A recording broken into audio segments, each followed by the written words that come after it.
मकर संक्रांति उपलक्षे घरे आज आम खेचड़ी मकर भोग आ सहित भीमता बैगण भोग बनला कहीं बनला कहूँ शुण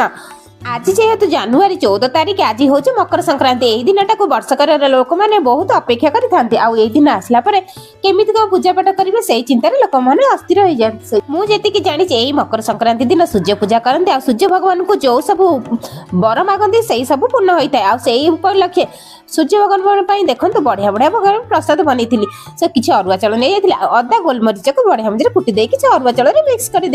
आपण मैंने देखुवे विभिन्न प्रकार फल फुलरी को ताकू काटी कुटी के सजे देइथिली भगवान को पाखर प्रसाद चढ़ेबी बोली हेले आपण माने एमिति भोग करिसेंती कि नहीं मु तो सेटा जानिनी आपण माने कमेंट करी कहिले मु निहाती जानिबी ए सब बनेबा भीतर टाइम ही जाइतला मोर 12टा आ तापरे जाईकी बाहर जाई टिके भगवान को आगे जल अर्पण करथिली आ सुजन एटू पूजा खत्म होला परे आसिकी भीपिता बैगण रे रेसिपीटा बनेथिली आपण माने कमेंट कले मु निहाती आपण को नेक्स्ट वीडियो रे शेयर करबी रहउछि बाय।